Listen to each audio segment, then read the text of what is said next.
Cienītie portāla Saka skatītāji. Godīgi sakot, es neatceros, kurš šis videoblogs portālā man ir, bet no otras puses sajūta, ka šis nav kārtējs videoblogs, jo Strateģiskās analīzes komisijas darbības 4 gadi ir pagājuši, ir tāds kā tāda kā robežšķirtne, un gribētos saprast, kas tad šajos 4 gados ir noticis. Man gribētos apgalvot, ka Strateģiskās analīzes komisija šajos 4 gados ir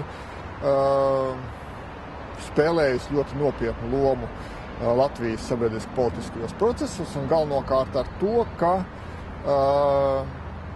komisija ir bijis strateģisks skats un ilgtermiņa skats uz to, kas notiek Latvijā.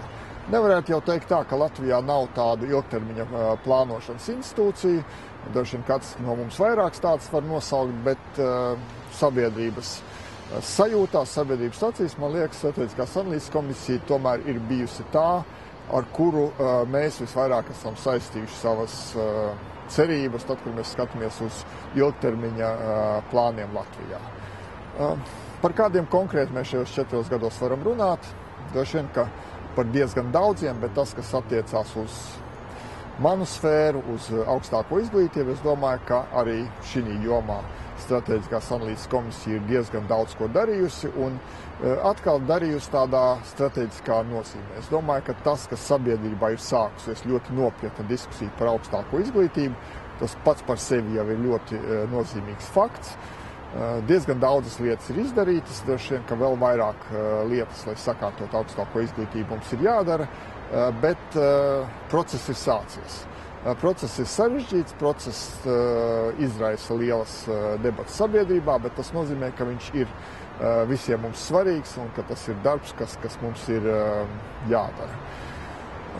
Vēl skatoties par šīm aktivitātēm, varbūt, ka tas nav tieši saistīts ar Strateģiskās analīzes komisiju, vairāk ar paša prezidenta aktivitātēm, bet es domāju, ka tas, ka šajos 4 gados ļoti aktīvi ir notikuši prezidenta lasījumi Latvijas universitātē, arī ir nozīmīgs fakts ne tikai Latvijas universitātē, bet sabiedrībai kopumā.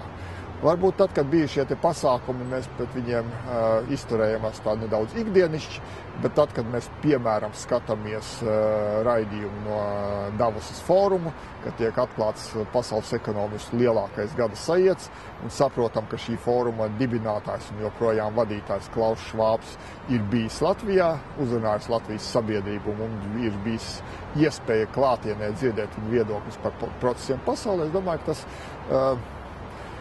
to lomu,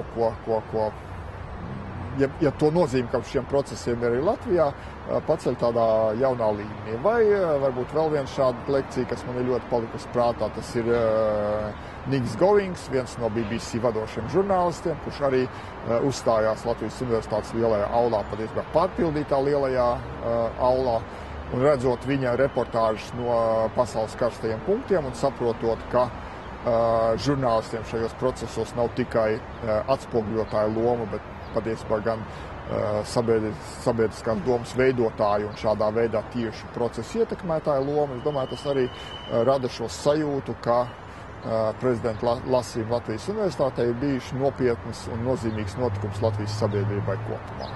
Tā kā gadi ir bijuši interesanti, es gribētu teikt, ka gadi ir bijuši piesātināti. Un patiesībā man gribētos cerēt, ka Strateģiskās analīzes komisija turpinās savu darbu līdzīgi arī nākošos 4 gados. Paldies jums!